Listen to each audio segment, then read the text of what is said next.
Welcome back to TMRE. We're joined here by Jason Chebib, VP of Consumer Planning of Diageo North America. Hi Jason, nice to meet you. Hello, good to be here.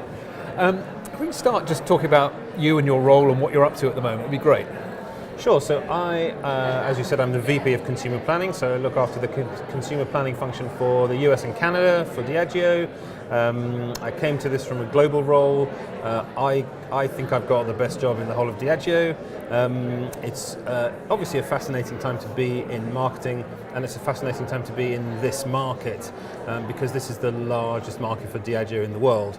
So we automatically do stuff at scale. So whatever we do is at scale, and that's exciting because it means we can do more things and do them in new ways. And we are a market whose business results really matter for the company, and that's hugely gratifying to be, responsible for contributing to that. So great. And what are you and your team specifically up to? What are sort of? So I guess what we are generally doing as a rule, across a broad number of things that we do, is bringing better consumer insight into the company. So we have a global mission statement in consumer planning, which is to lead the business with ideas and insights that sell more. And that's really what we're about. It's about sharpening our understanding of people, how they make brand choices, the occasions in which they consume our products or might consume our products, and choose our products and buy our products for those occasions.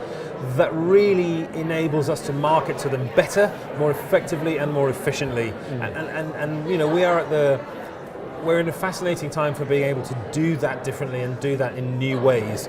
So that's really that's what it kind of everything ladders up to that we do. Yeah. And what are some of the biggest challenges that your teams are facing?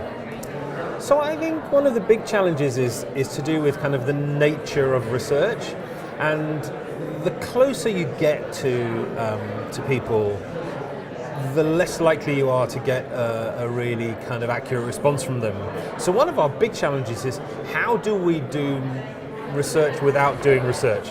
How do we analyze how people behave and the choices they make without them even knowing that we're doing it? So that encompasses things like implicit research, where we might gamify a research process, so people actually think they're answering something different. I mean, these techniques are in principle are not new, but what technology has done is it's enabled us to really find much better and easier ways of doing that.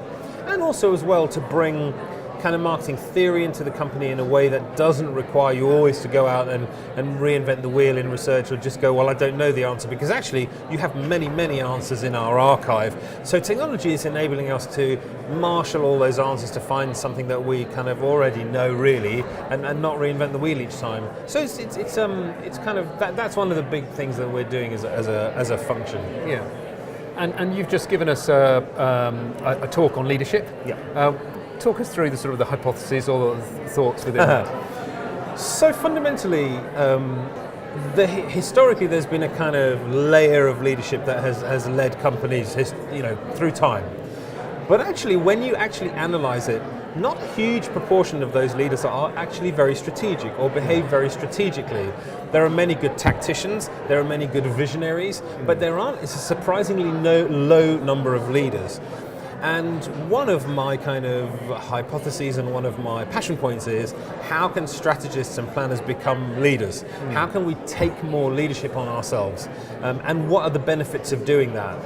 And I think baking strategy into the art and science of leadership is massively important for companies going forward, because systemic strategic failure can be final for a company. It can be curtains. For many big companies have failed because of failures of strategy. So why don't we try, instead of expecting our leaders to be strategic, why don't we make leaders out of our strategists? And actually strategists learn the skill set and then have the mindset and get the opportunities to actually lead companies in future. And that excites me a lot. And given that, and given there might be some resistance within organisations to do that, sort of the operational side of the business might see that sort of territory is. Sure. How do you break those things down? How do you make that happen? So one of the things that I stress to my team, and I stressed in my talk today, is you cannot go at it like a bull in a china shop. You really have to earn your stripes. Leadership is something that's earned. So in 2015, PricewaterhouseCoopers did a survey of 6,000 senior leaders to kind of analyse their leadership potential, their leadership style, and they actually found out that many of them were not at all strategic. Surprisingly. Interestingly, women were more strategic than men, so female leaders tended to be more strategic than men.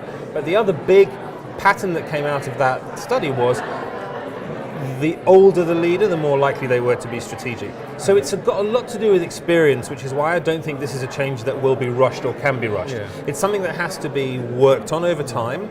Strategists have to both earn their opportunities and then when the opportunities come, know how to make the most of them, to lead companies and to lead teams and to lead businesses into the future. And so I don't think it's easy, and I don't think it's overnight. It's going to take a long time, and it's not about, you cannot bludgeon your way into leadership because historically most companies aren't set up like that. So it's really about influencing and learning and earning your way into those roles. Yeah.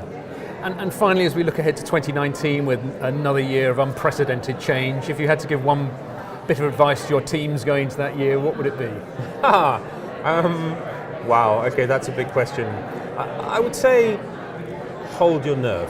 That would be my big piece of advice at the moment. I think this is a time, we're living through a time, particularly in the US, where a lot of the things that people have historically grounded their lives on, actually, and their understanding of the world and the way they work and stuff, are really being questioned, as you sort of implied in your question.